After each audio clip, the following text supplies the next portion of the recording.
Basi napenda nichukue nafasi hii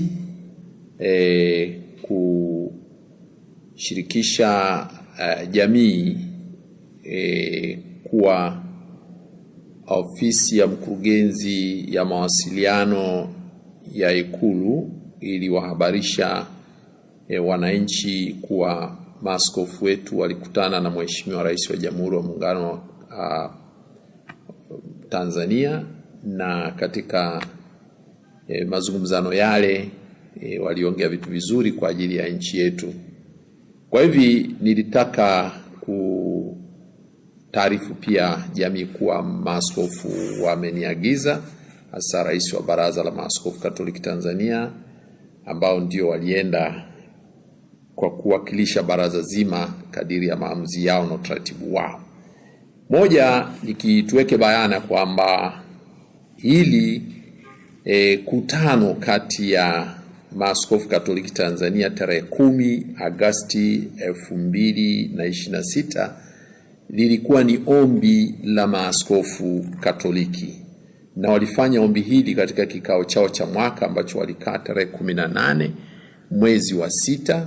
Walifanya maamuzi hayo kumuomba rais akutane nao, na hivi lilikuwa ni ombi la Maaskofu Katoliki Tanzania, na ndio walioomba, wala hawakuitwa, waliomba wamuone rais. Na hii ilifuatia waliomba mwaka jana. Kwa bahati mbaya rais alikuwa ana majukumu mengi, na waliomba muda ule ule, waliomba wakutane naye mwezi wa 8 kabla ya uchaguzi wa 2025. Rais kwa bahati mbaya akasema ratiba yake imembana, hataweza kukutana nao. Lakini kwa kuzingatia yaliyotokea kwenye uchaguzi mkuu na hali halisi ambayo Watanzania wanayo ya kisiasa, mwaka huu maaskofu wakaamua tena wamuombe rais wakutane naye ili waweze kumshirikisha mtazamo wao juu ya hali tulionayo kisiasa nchini, kutokana pia na kwamba waliweka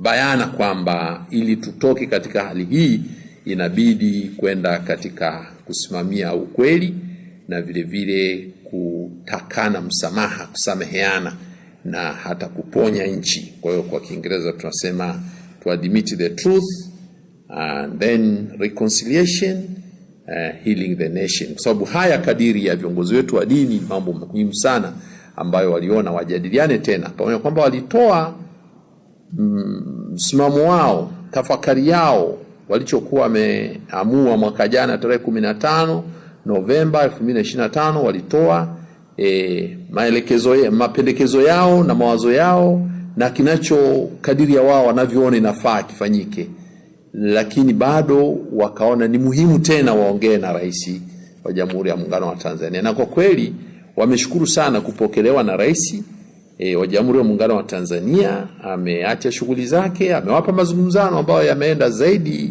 ya saa 1.5. Kwa hiyo imekuwa ni mazungumzano mazuri kati yao, na wameweza kumshirikisha wao wanasema nini juu ya hali tulionayo ya kisiasa, na wamempa andiko rasmi ambalo lina kurasa kama 4 hivi, ambalo wamemkabidhi, wamemsomea lote na wakamkabidhi, na halina tofauti sana na lile tamko au ujumbe wao walioutoa mwaka jana mwezi Novemba tarehe 15 2025. Kwa hiyo tupenda wananchi wafahamu kwamba lilikuwa ni ombi la maaskofu, hawakuitwa, walienda wao wenyewe wakiona ni muhimu kwa taifa kufika mahali tuweze kukubaliana na kilichotokea ni kitu gani, tukilaani hicho hasa cha mauaji na uharibifu wa mali. Alafu basi maaskofu wanasema sasa tufike mahali tuponye nchi na mambo mengine yaendelee, na hayo yaliyosababisha watu waingie katika hali za kuandamana na nini, basi na yenyewe yashughulikiwe. Kwa ufupi niliweke hilo bayana, na tunapenda Watanzania wawe na imani kwamba ujumbe wa maaskofu tuna imani utafanywa kazi, na wawe na usikivu, waisikilize serikali inavyoelekea katika kutatua mkwamo wa kisiasa tulionao nchini. Nakushukuru sana baba, na miongoni mwa watu ambao walifurahi kuona haya makutano yakifanyika ni pamoja na mimi. Hebu tuambie hali ya mkutano huu ilikuwaje kati ya rais pamoja na viongozi wa baraza la maaskofu? Kwa kweli hali ilikuwa nzuri, kuzingatia kwamba rais mwenyewe ameridhia. Walipomwandikia barua walimpendekezea na tarehe, tunaomba tukutane na wewe mheshimiwa rais tarehe 10 mwezi wa 8. Akaridhia, akasema karibuni viongozi wetu wa kiroho, mfike hiyo tarehe, na tukafika. Tukapangiwa na saa kuanzia saa 5, na kweli mazungumzo mengi. Tumeingia pale kuanzia saa 5, tumetoka saa 7 na kitu. Kwa kwamba mazungumzo ni wazi, yachukua saa 1 na kitu, na aliwasikiliza kwa makini na akawapa mawazo yake, na baada ya pale akaonyesha kwamba lazima washirikiane katika kuifanya nchi iweze kutoka katika mkwamo uliopo. Watu wako kwenye masikitiko, lazima wafike mahali watu watoke kwenye masikitiko. Na haya yataongozwa, maaskofu wetu wamesisitiza lazima yaongozwe na ukweli, alafu kusameheana, reconciliation, na kuponya nchi. Kwa hivi mapokezi yalikuwa ya kindugu kabisa. Ni viongozi, huyu ni mkuu wa nchi, yeyote anapoapishwa lazima tumtii. Kiongozi anapoapishwa lazima tumtii. Kwa hivi viongozi wetu, maaskofu wanamtambua huyu ndio mkuu wa nchi. Wanamtambua kwa huyu ndio mkuu wa nchi, the fact kwamba aliapishwa kama mkuu wa nchi, na hiyo ndio namna ya kupata uongozi wa nchi. Na sisi katika maandiko matakatifu na hata katika katiba ya Jamhuri ya Muungano wa Tanzania tunakiri kwamba lazima tuongozwe na serikali, na maaskofu walifanya hivi kwa makusudi mazima kwamba wao wana jukumu la kufundisha watu juu ya maadili yanayowasaidia watu kuwa na utu na kuishi kama wanadamu ambao wana mshikamano. Lazima watu waishi kindugu. Ni kazi ya maaskofu kufundisha, na hili hawahitaji kuomba ruhusa kwa mtu, wanalifanya. Ndio maana wanatoa matamko, wanatoa mahubiri. Sasa na wanapotoa matamko na mahubiri, kwa kweli huwa hawaingilii mtu, wanatoa tu kwamba sasa hivi jamani, tupendane, tuheshimiane, tusikilize wakubwa katika yaliyo haki, tufuate haki za binadamu. Haya wanafundisha viongozi wetu wa dini, na hichi rais hajakisema kwamba hakipo, kipo. Lakini pia tunajua hayo yaliyotokea tarehe 29 Oktoba 2025 ni kitu ambacho kwa kweli kimesononesha wengi, kimesikitisha wengi, na ni kitu ambacho kimeharibu kabisa mahusiano kati ya watu na serikali, kati ya watu na watu, na hatuwezi kuendelea na hali. Kwa hiyo lazima tufike mahali, maaskofu wanasema kwamba lazima kurekebisha hii hali. Hatuwezi kuacha dhambi tutawale, lazima tutawaliwe na wema na upendo. Na hivi maaskofu wametimiza jukumu lao hilo, na katika kufundisha ibara ya 19 ibara ndogo ya 2 inatamka bayana kazi ya kueneza mafundisho ya dini, yale ambayo watu wanapaswa kuyashika ili waishi vizuri, ni kazi ya dini yenyewe. Serikali haitajihusisha kwenye hayo. Kwa hiyo hayo yako bayana kabisa. Ndio maana hili waliloenda ni kama la kuona kwamba anayepaswa kusimamia haya ni nani. Wao walishafundisha tarehe 15 Novemba 2025 walitamka kitu gani kifanyike. Ni kama walikuwa wanafundisha. Kwa sababu walihusisha hayo na mafundisho ya dini. Mafundisho yao ya dini wanayoyasimamia. Lakini baada ya pale sasa yatatekelezwa lini? Ndio wanaanza sasa kuona wenye mamlaka ni serikali, wao hawana mamlaka. Lazima serikali ndio itusaidie kutekeleza hayo na kusimamia hayo. Na wenyewe ndio waliapa kuyasimamia hayo kadiri ya katiba yetu ya Jamhuri ya Muungano wa Tanzania. Alafu hili ni swala ambalo vile vile Watanzania lazima kuelewa kwamba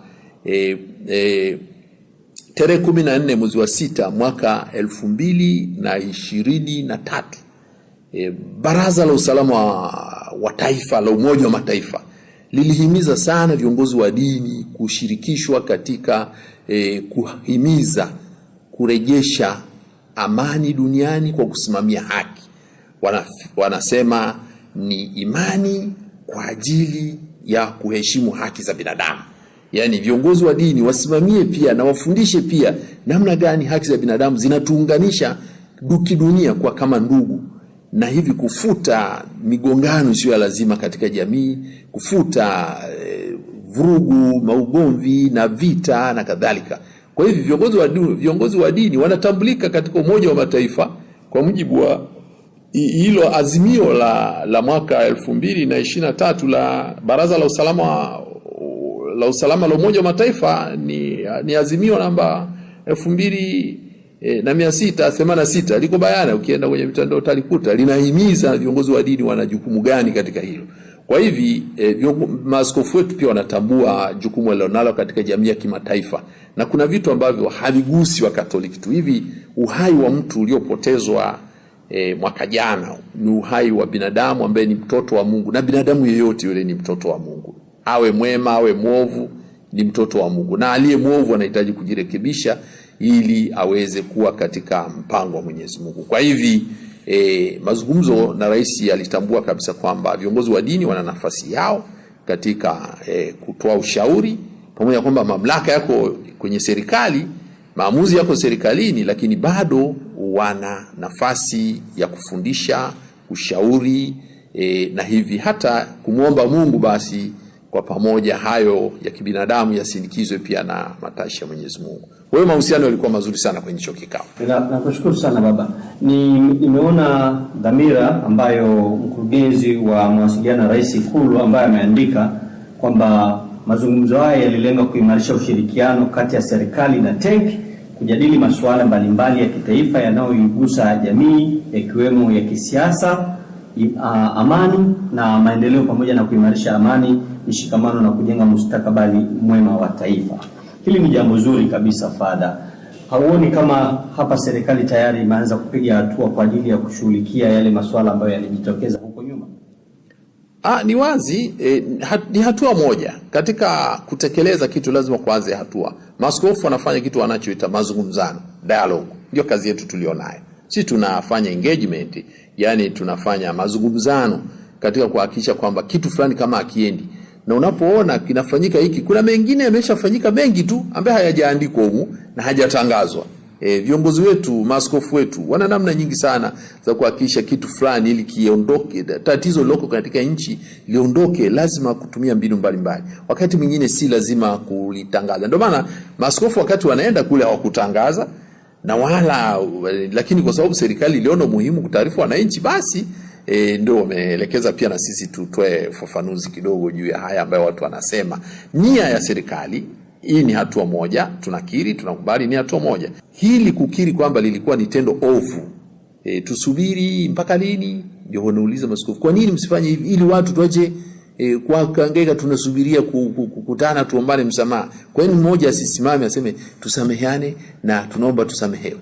Na viongozi wa dini wanapata sasa nafasi hapo kwanza kusema jamani tusameheane, kwa sababu huwezi kusamehe bila mtu kuomba radhi. Lakini zimeundwa tume mbalimbali, ikiwemo tume ya kwanza ambayo ilichunguza tukio hili zima, na imeundwa tena tume ya pili hivi sasa ambayo huenda imepewa muda miezi mitano, huenda ikaja na taarifa ambayo pengine ikawa ni mwanzo mzuri wa kuweza kujua ni nani alifanya nini na ambaye anatuhumiwa hawezi kuwajibika kutokea pale. Hii hairidhishi kwa maaskofu? Ni hatua moja katika kutafuta ukweli au kujiridhisha na ukweli, lakini vile vile hizo ni mikakati ya serikali imeweka. Lakini katika kutoka katika hali tulionayo, ni serikali peke yake inapaswa kufanya. Wananchi ambao ndio wamedhuriwa wameshirikishwaje katika hilo? Na sisi tunakubali hizo tume zinahitajika. Lazima ukweli ufahamike, ukweli uwekwe vizuri na vitu viwe wazi, kuwe na utawala wa sheria ndani yake, kusiwe na na maaskofu wetu katika andiko lao lile la Novemba waliweka bayana kabisa kwamba watu waliuawa sehemu mbalimbali za nchi. Sasa kitu kama hiki, pamoja na tume zinachunguza na tume imetamka wamefanya hivi, lakini na hii sasa inakuja kuchunguza waliohusika. Lakini tunaangalia waliohusika kuhamasisha labda maandamano, tumesikia hilo, lakini waliohusika kuua wamesikia wanatamkwa. Sasa vitu kama hivyo ndio tunasema sasa hapa lazima tufike mahali tuongee kama Watanzania. Hatuhitaji kuja kuongozwa na mtu sawa, hiyo tume itafanya kazi yake, tunashukuru. Labda kama serikali inaona ndio njia pekee, basi watu tuombe, basi wananchi wasikilize serikali yao. Lakini vile vile wananchi wasikilizwe wenyewe, wangependaje, wangetaka kitu kiendeje vile vile. Lazima hivyo vile. Kwa mfano watu walipendekeza, tumeona ilipotokea matatizo kama haya kule Afrika Kusini, matatizo sio ya kwanza duniani. Yalishatokea Kenya, alienda Kofi Annan na Mkapa, kuleta watu kutoka kwenye mkwamo wa kisiasa. Imetokea huko Afrika Kusini, walienda kina Nyerere, kina nani walitoka Mungu Nyayo, kina Nelson Mandela ambao wako serikalini, serikali, National Party, chama cha upinzani nani. Sasa haya yote yanapaswa kutumika pia na nchi zingine zilizotokea. Inakuja kwa mtindo ambao tunasema basi ni jambo zuri. Kama serikali yetu inaona hii inatosha, basi waambie wananchi mwe na uvumilivu, tutafanya, tusubiri. Kwa hiyo maaskofu sio kwamba wanapinga mikakati iliyowekwa, lakini wanataka kusema kwamba sasa hivi tumeambiwa itachukua miezi mingapi? 5. Kwa tukae miaka 5 tukisubiri neno la samahani. Sasa wanafikiri vitu kama hivi baba vinapokuwa vimetokea watu wanaumia, wanasema sasa si Ukristo wetu na maana gani kama hatu tuombani msamaha? Je, haya mliyazungumza na rais? Hapana, hivi ni vitu vya details ambazo sio mahali pake. Sema kwa sababu maaskofu wanachosisitiza daima, wenyewe wanachosisitiza ni hiki walichokitamka. Kwanza tukubaliane kwamba kulikuwa na ukweli, alafu tuombane msamaha, twende mbele. Kwa maana hiyo mtu yoyote yule ambaye anataka kufahamu kiu ya maaskofu kukutana na rais wa Tanzania iliisha vipi, anatakiwa ajue ni kipi hasa ambacho maaskofu walikipeleka kwa rais. Maaskofu wamesisitiza juu ya ujumbe wao walioweka hapa mwaka jana tarehe 15 Novemba, ndicho walichosisitiza. Tukiri ukweli kwa wananchi, tuombe msamaha wananchi kwamba tulikosea, si ambao ni viongozi labda au wawakilishi wetu walikosea, basi tuombane msamaha kama Tanzania, na viongozi wa dini msaidie watu kupatana, kwa sababu kazi ya dini kupatanisha watu na Mungu, kupatanisha watu kati yao, na mwisho wa siku hatuwezi kuishi bila kusameheana. Hili ni tofauti kabisa na mnaloliita ninyi si maridhiano. Hii ni kitu tofauti. Kusameheana na maridhiano vitu vili tofauti. Reconciliation na maridhiano vitu tofauti. Sisi hatugombani nani atawale. Sisi tunamtawala tayari, yupo rais, yuko anatawala. Sasa kama mnataka nyinyi kuanzisha utaratibu mwingine wa kutawala, hayo mambo yenu huko na siasa mtajua huko. Lakini sisi tunataka wananchi kwa hili ovu lilofanyika ambalo tumelilani sisi kanisa Katoliki. Wakristo wote wamelilani, raia wengi wenye nia njema, mataifa ya nje yanayoheshimu haki za binadamu. Sababu Tanzania sio kisiwa baba. Tanzania ina heshima kubwa sana kwa Afrika kwa kueneza haki za binadamu. Haki za binadamu, na zilipovunjwa haki za binadamu tangu miaka ya 70, Tanzania ilikuwa inajiweka mstari wa mbele kabisa kulaani uvunjaji wa haki za binadamu. Ililani ubaguzi wa rangi Afrika Kusini. Ukipewa mifano wa Tanzania ilivyosimama kidete ikasema sisi msipomuondoa serikali ya Afrika Kusini kwenye Umoja wa Nchi za Madola, sisi hatutajiunga, tunajiondoa. Kwa hiyo bidi, kwa sababu gani? Huyu analeta siasa za ubaguzi wa rangi na anawanyanyasa wasio weupe, wale wazungu walinyanyasika. Kwa hiyo libidi serikali ya Afrika mwaka 76, ilibidi serikali ya Afrika Kusini itoke kwenye miaka hiyo ya 70, ilibidi serikali itoke kwenye miaka ya 60, ilibidi serikali ya Afrika Kusini itoke kwenye kwenye Umoja wa Nchi za Madola. Lakini vile vile Tanzania iliweza kusababisha mchezo nchi 33 zisishiriki kwenye Olimpiki kwa sababu nchi ya New Zealand ilienda kucheza na South Africa. Wakasema hapana, hii nchi haipaswi kushirikishwa vitu hivi kwa sababu hao ni wabaguzi wa rangi na wanawateza wa Afrika. Tanzania ikaungwa mkono na nchi 23 kwa sababu sisi tulikuwa na wakati wetu na Philbert Bayi, bingwa wa mbio na nini. Kwa hiyo Tanzania imesimamia sana haki za binadamu. Sasa kama ilifanyika kwa kuhimiza haki za binadamu katika mataifa mengine, maaskofu wanasema haya pia yafanyike ndani ya nchi yetu. Sasa tuseme kwamba hiki kitu hakikuwa kizuri na tufike mahali, na wamejifunza, maaskofu wamejifunza kwenye nchi zingine, wameona nchi zingine zilitoka kwenye mkwamo kwa njia ya watu kukiri ukweli na kusameheana. Ndivyo watu walivyofanya, lakini hawaweki serikali itumie utaratibu. Serikali yenyewe labda imeona utaratibu huzo wa hizo tume unatosha, basi tunasubiri tuone matokeo yake. Lakini rais pia alitamka kwamba kilichotokea hakipaswa kutokea na hakipaswi kutokea tena. Alisema hayo, lakini bado hajasema samahani kwa niaba ya watendaji wake. Umesikia amesema samahani kwa yaliyotokea? Tumesikia rais amesema samahani kwa kukata mtandao wa internet, na mataifa wamefanya biashara wa mataifa mengine wakisema tunashukuru kwa kuomba msamaha. Tunashukuru sana Padri Kitima kwa haya. Na kwa sasa hivi kwa raia yoyote wa Tanzania utagundua kwamba kwa sasa hivi kuna utulivu fulani ambao tayari umerejea, na unaweza kuona hata ile purukushani za kwenye mitandao ya kijamii, utulivu ni mkubwa. Taswira ambayo baraza inaliona kwa taifa la